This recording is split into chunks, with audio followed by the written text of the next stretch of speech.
कैसे हैं आप सभी। आशा करता हूँ आप सभी स्वस्थ और मज़े में होंगे। आज हम क्लास 10th का ही 5th चैप्टर पढ़ने वाले हैं, जिसका नाम क्या है? जिसका नाम है लाइफ प्रोसेस, मतलब जैव प्रक्रम या जैव प्रक्रिया। ठीक है, उसमें हम जैव प्रक्रिया क्या होती है इसके बारे में हम जान चुके थे। आज हम जो पढ़ने वाले हैं, आज हम पढ़ने वाले हैं पोषण। आखिर ये पोषण क्या होता है, जिसे हम इंग्लिश में कहते हैं न्यूट्रिशन। ये न्यूट्रिशन क्या होता है, कितने प्रकार का होता है और किस में कैसा होता है, ये सभी हम पढ़ने वाले हैं बहुत ही अच्छे तरीके से। ठीक है, आप तैयार हैं? तो ठीक है, आगे हम बढ़ते हैं पोषण की तरफ। तो सबसे पहली बात आती है कि पोषण आखिर है क्या। पोषण क्या है और क्यों ज़रूरी है, या फिर हम बोल सकते हैं पोषण हम किसे कहेंगे, ये आप कैसे पता करेंगे। तो उससे पहले आप ज़रा ये बताइए, क्योंकि कोई भी अगर आप बाइक चलाते हैं या फिर कोई भी आप कार चलाते हैं, ठीक है, उसमें आपने क्या है, या तो आप पेट्रोल डालेंगे, ठीक है, या फिर आप उसमें डालेंगे डीजल। पेट्रोल या डीजल से आप उसको गाड़ी को चलाएंगे। तो आपको क्या लगता है, आप जैसे आपने बाइक या कार में 1 लीटर 2 लीटर 3 लीटर 5 लीटर जितना भी आपने पेट्रोल या डीजल डलाया है, गाड़ी उतना ही वर्क करेगी।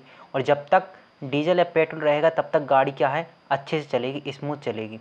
ठीक है, जहाँ ही गाड़ी या कार का पेट्रोल जो है ख़त्म हुआ और बाइक वहीं पे रुक जाएगी। तो वैसा ही कुछ हमारे शरीर के साथ में है और अन्य जीवों के शरीर के साथ भी है। उनके पास में जैसे कि गाड़ी, जैसे हमारे पास में बाइक है और कार है, इनके पास में एनर्जी लेने के लिए हम या तो पेट्रोल ला रहे हैं या फिर डीजल ला रहे हैं।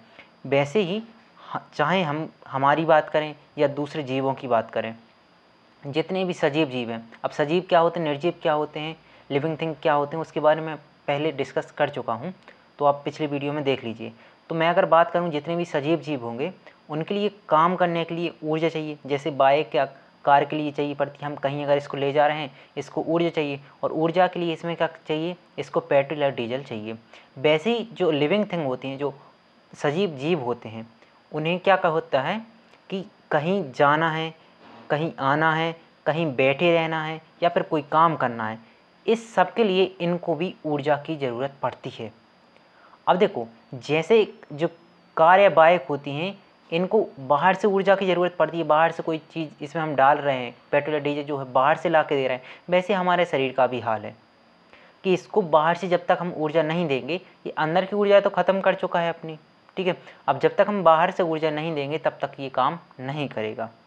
तो हम कह सकते हैं, क्या कह सकते हैं कि पोषक तत्व या फिर पोषक तत्व क्या होते हैं, ऐसे पदार्थ होते हैं जो जीवों में ऊर्जा, उनकी वृद्धि, विकास और जीवन को बनाए रखने के लिए आवश्यक होते हैं। और जो पोषक तत्व लेने की प्रक्रिया होती है, इस प्रक्रिया को हम बोलते हैं पोषण। ठीक है, ये बात अब क्लियर हो गई। जो हमारे पास में पोषक तत्व होते हैं उनको ग्रहण करने की, अब उनके अंदर हम कैसे डाइजेस्ट कर रहे हैं, पाचन कर रहे हैं, ये सभी की प्रक्रिया को हम बोलेंगे पोषण। ठीक है, आगे बात आती है कि सजीव अपना भोजन कैसे प्राप्त करते हैं। मतलब भोजन प्राप्त करने के लिए किसी किसी कोई ना कोई तो प्रक्रिया हो रही होगी। अब वो कैसे होती है हमें उसके बारे में जानना है। तो how do living being gets their food, अपने फूड ये कैसे प्राप्त करते हैं। तो देखो, फूड प्राप्त करने पर हम इसको, जो लिविंग थिंग होती है, उसको 2 प्रकार से डिवाइड कर सकते हैं। ठीक है, कौन कौन से 2 प्रकार से कर सकते हैं? एक हम कर सकते हैं, पहला है स्वपोषी मतलब ऑटोट्रॉपिक, और विषमपोषी हेटरोट्रॉपिक, इसको हम परपोषी भी कह सकते हैं। अब इन दोनों का मतलब क्या हुआ? स्वपोषी या ऑटोट्रॉपिक का मतलब होता है कि ये अपना भोजन स्वयं बना लेंगे, और विषमपोषी का मतलब होता है ये अपना भोजन स्वयं नहीं बनाते, किसी और पर डिपेंड रहेंगे। किस पर डिपेंड रहेंगे? तो ये डिपेंड रहते हैं किस पर? स्वपोषी पर। ये अपने लिए कुछ भोजन बनाएंगे तो उसका हम चुरा लेंगे, हमारा भोजन हो जाएगा। इतनी बात क्लियर है? तो ये रही आपके पास में डेफिनेशन। क्या है कि कुछ जीव आकार्मिक स्रोतों से कार्बन डाइऑक्साइड या जल के रूप में सरल पदार्थों को ग्रहण करते हैं, उन्हें क्या बोलते हैं हम? स्वपोषी। उदाहरण के लिए जैसे पेड़ पौधे होते हैं, और कुछ हमारे पास में बैक्टीरिया यानी जीवाणु वगैरह होते हैं। ऐसे विषमपोषी क्या होते हैं? ये जीव, ये देखो, ये अकार्बनिक है, ठीक है, और जो हमारे पास में विषमपोषी जीव होते हैं, ये कार्बनिक जो पदार्थ होते हैं उनको ग्रहण करते हैं। अच्छा, कार्बनिक पदार्थ अब कहाँ से आए हैं? तो कार्बनिक पदार्थ जो है, स्वपोषी जीव कार्बनिक पदार्थों को बना लेते हैं, तो उनको ये विषमपोषी खा लेते हैं। इसलिए हम बोल सकते हैं कि जो विषमपोषी है, कैसे ग्रहण करते हैं, कैसे तत्वों को ग्रहण करते हैं? बोलते हैं कि कार्बनिक तत्वों को ये ग्रहण करते हैं। ठीक है, या फिर दूसरी हम परिभाषा दे सकते हैं कि जो विषमपोषी जीव होते हैं, या तो प्रत्यक्ष रूप से या अप्रत्यक्ष रूप से किस पर निर्भर करते हैं, स्वपोषी पर निर्भर करते हैं। अब प्रत्यक्ष रूप से आप ऐसे मान के चलिए, प्रत्यक्ष रूप से कैसे निर्भर करते हैं और अप्रत्यक्ष रूप से कैसे करते हैं, इसको हम डिटेल से समझ लेते हैं। जैसे हम पहली बात करें प्रत्यक्ष रूप से कैसे निर्भर करते हैं, जैसे मान के चलो एक कोई पेड़ है, ठीक है, ठीक है, ये पेड़ है और ये कोई मनुष्य है। अगर ये जो मनुष्य है इस पेड़ में से आम खा लेता है, डायरेक्ट में आम खाता है, तो ये बोला प्रत्यक्ष रूप से उससे क्या है, पोषण ग्रहण कर रहा है। बात मान के चलिए यहाँ पे दूसरे नंबर पे हम ले रहे हैं, यहाँ पे हमारे पास में घास है, ठीक है। अब ये घास को कोई जीव खाएगा, जैसे मान के चलिए लोग ज़्यादातर क्या खाते हैं, कहीं का भी मान के चलिए, एक मान के चलो यहाँ पे बकरी आई है एक, ठीक है, उसने क्या की, घास को खाई। अब कुछ मांसाहारी जीव होते हैं, ठीक है, जैसे शेर रहा या कुछ और रहा, जैसे यहाँ पर शेर रहा, ठीक है। अब बकरी ने किसको खाया, घास को, और बकरी को किसने खा लिया, शेर ने खा लिया। तो शेर निर्भर किस पर कर रहा है, बकरी पर, बकरी को खा रहा है, लेकिन बकरी किस पर निर्भर कर रही है, घास खाने पर। तो मतलब इसे बोलते हैं अप्रत्यक्ष रूप से, इनडायरेक्टली क्या है, वो किस पर निर्भर कर रहा है, ऑटोट्रॉफ पर भी निर्भर कर रहा है, ठीक है।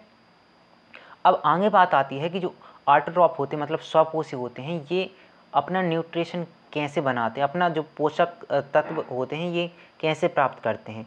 तो देखो, जो ऑटोट्रॉफ मतलब स्वपोषी होते हैं, एक बहुत ही आपने नाम सुना होगा प्रकाश संश्लेषण का, प्रकाश संश्लेषण, या फिर इसी को इंग्लिश में बोलते हैं हम फोटोसिंथेसिस, संश्लेषण, ठीक है। इस प्रक्रिया के माध्यम से जो स्वपोषी जीव होते हैं, जैसे पेड़ पौधे होते हैं या फिर कुछ बैक्टीरिया होते हैं, वो क्या है, अपना भोजन बना लेते हैं।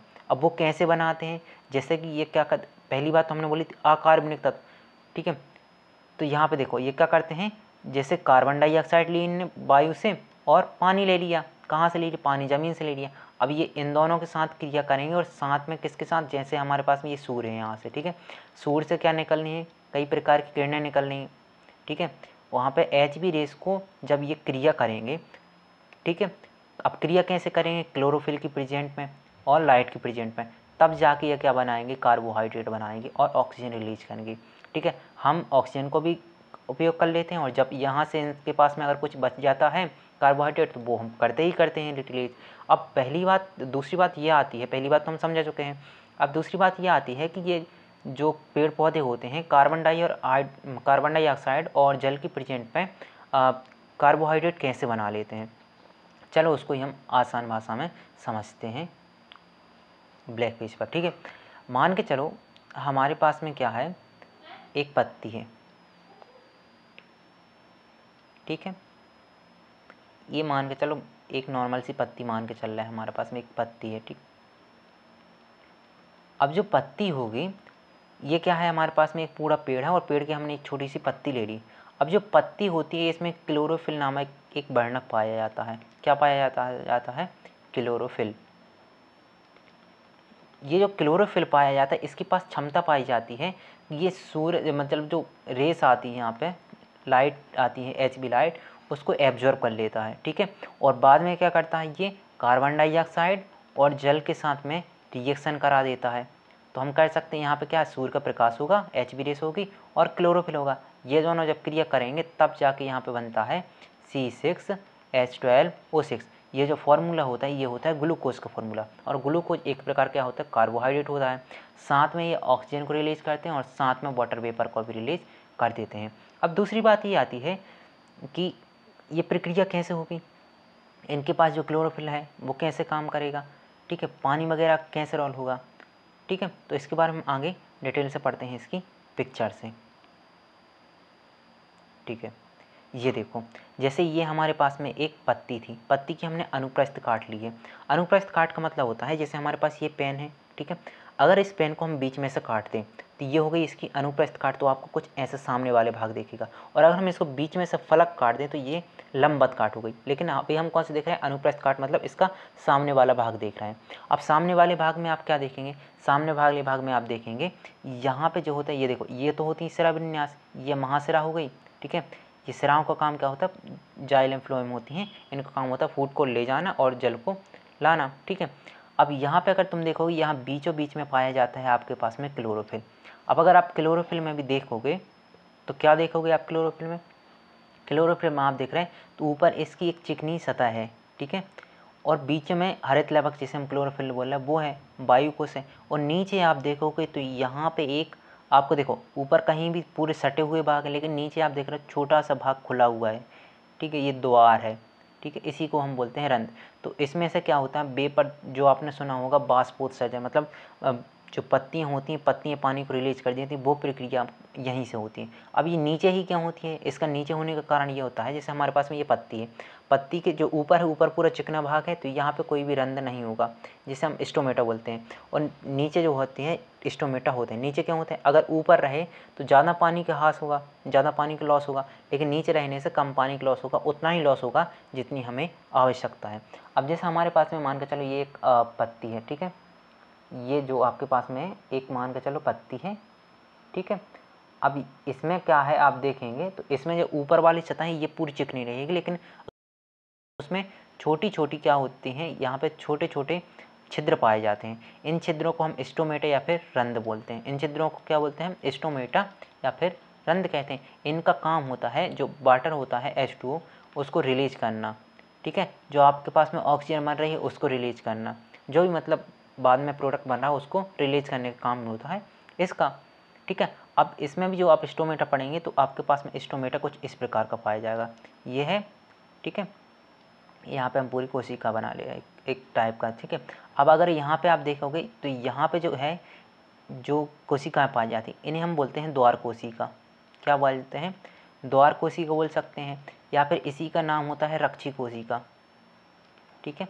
इसी का नाम कैसे हम हैं, रक्षी कोशिका, या फिर इंग्लिश में इसी को बोलते हैं हम बॉडीगार्ड सेल। अब इन्हें रक्षी कोशिका क्यों बोलते हैं, इन्हें रक्षी कोशिका कहने का मतलब होता है ये नियंत्रित करने का काम करती हैं कि कब हमें अपने द्वार को खोलना है और कब बंद करना है, कब खोलना है कब बंद करना है। इसका काम देखो नॉर्मली आपने देखा होगा जेल वगैरह में एक पहरेदार होता है, ठीक है, बॉडीगार्ड होता है, उसका काम होता है किसको बाहर जाने देना है, किसको अंदर जाने देना है, बाहर जाने देना है, अंदर जाने देना है, उसकी परमिशन के बगैर कोई भी नहीं जाएगा।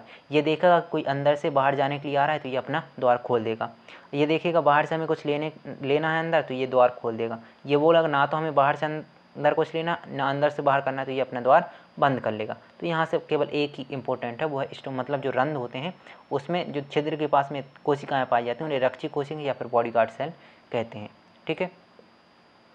और दूसरी बात यहाँ पे आती है जो आप देख रहे हैं फोटोसिंथेसिस, जो प्रकाश संश्लेषण अभिक्रिया देख रहे हैं, ये 3 स्टेप में होती है। कौन कौन सी तीन स्टेप में होती है, पहली स्टेप जो होती है वह होती है अवशोषण की, मतलब जो पत्तियाँ होती हैं, पत्तियाँ क्लोरोफिल और सूर्य से बनने वाली रोशनी को रोक लिए थे, मतलब उसका अवशोषण करती हैं पहले। अब अवशोषण कर लिया है तो अब क्या करेंगे, जो इसके पास में प्रकाश ऊर्जा आ रही है, प्रकाश से हमने ऊर्जा को एब्जॉर्ब किया है उसको रासायनिक ऊर्जा में परिवर्तित कर देंगे और पानी में हाइड्रोजन में विभाजित हो जाएंगे। और लास्ट होता है अपचयन, मतलब जो कार्बन डाइऑक्साइड और जल है साथ मिलकर क्या बनता है, ग्लूकोज बनाते हैं। इसको हम अपचयन अभिक्रिया क्यों कह रहे हैं ये भी समझ लीजिए। देखो हमने जब आपको पढ़ाया था अपचयन उपचयन अभिक्रिया, या फिर हम बोल सकते हैं अपचयन और उपचयन, ऑक्सीडेशन एंड रिडक्शन। तो ये जो क्लोरोफिल द्वारा प्रक्रिया हो रही है फोटोसिंथेसिस, ये होती है रिडक्शन अभिक्रिया। अब रिडक्शन क्या होती है ये समझिए। जैसे मान के चलिए हमने बोला था आपके पास में ये है, आपके पास में CO2 क्या है, आपके पास में कार्बन डाइऑक्साइड है, और ये आपके पास में जल का मॉलिक्यूल H2 है। जब ये दोनों क्रिया करते हैं तो आपने बोला होगा C6H12O6 बनता है, साथ में क्या बनता है, ऑक्सीजन बनता है, साथ में क्या बनता है, वेपर बनती है, ठीक है। तो आप अगर देखेंगे तो क्या हो रहा है, यहाँ पे देखो कार्बन डाइऑक्साइड थी, कार्बन था, और यहाँ पे देखो कार्बन डाइऑक्साइड जो पहले थी उसमें हाइड्रोजन ऐड हो गया है।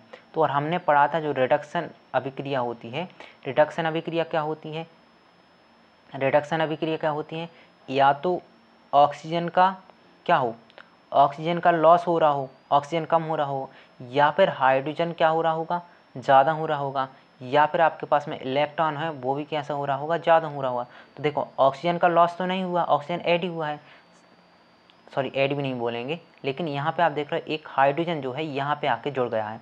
जब हाइड्रोजन जुड़ जाता है प्लस हो जाता है तो वहाँ पे भी रिडक्शन अभिक्रिया होती है। इसलिए आपसे पूछ सकता है जो प्रकाश संश्लेषण अभिक्रिया होती है उसमें कौन सी अभिक्रिया होती है, ऑक्सीडेशन रिडक्शन, तो आप बोलेंगे उसमें अपचयन अर्थात रिडक्शन अभिक्रिया होती है, ठीक है।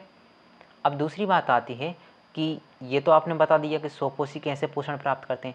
अब आप बताइए कि विषमपोषी मतलब जो हेटेरोट्रॉपिक होते हैं वो कैसे पोषण प्राप्त करते हैं। तो उसका केवल हमने एक उदाहरण लिया है, वो किसका है, अमीबा का।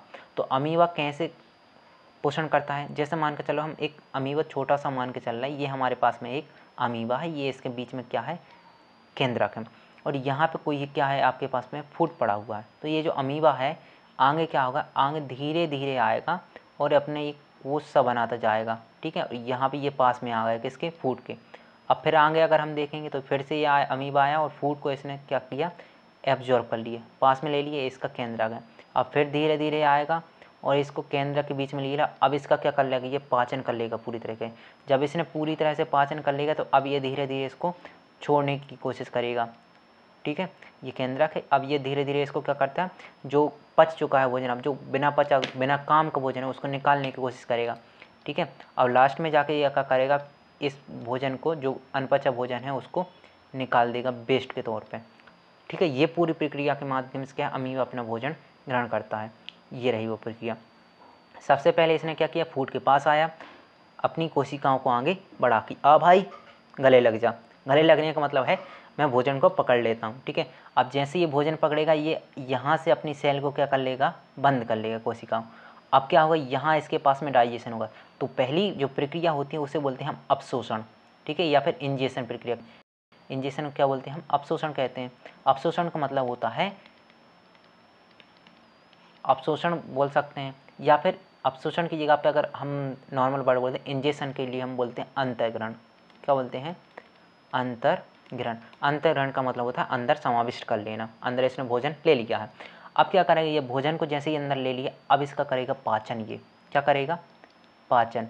जो अपशोषण बोल रहे थे हम, अपशोषण यहाँ पे नहीं होगा, अपशोषण होगा तीसरी स्टेप में। अब होगा इसका एब्जॉर्प्शन मतलब अपशोषण। अब ये इसने जो भी भोजन पाचन कर लिया उसका अपशोषण होगा। अपशोषण के बाद होता है स्वांगीकरण। एसिमिलेशन को बोलते हैं स्वांगीकरण। का मतलब होता है अब जहाँ जहाँ कोशिकाओं की इसको जरूरत होगी ये वहाँ पे फैला देगा। और फिर एक्सक्रीवेशन मतलब क्या, उत्सर्जन करेगा, जो वेस्ट प्रोडक्ट होगा उसका छोड़ देगा। ये आपके पास में हो गई प्रक्रिया। अब इसके जस्ट बाद हम पढ़ेंगे कि हमारे पास जो मानव होते हैं, जैसे हम हैं, तो हमारे पास जो हम हैं, हम में पोषण कैसे होता है, ऐसी कौन सी प्रक्रिया होती है, हम किस किस प्रक्रिया के माध्यम से हम पोषण करते हैं। तो अगला जो टॉपिक रहेगा हमारा वो क्या रहेगा, मानव में पोषण कैसे होता है, कौन कौन सी प्रक्रिया के माध्यम से होता है, ये सभी हम अगली वीडियो में पढ़ेंगे। तब तक के लिए जय हिंद।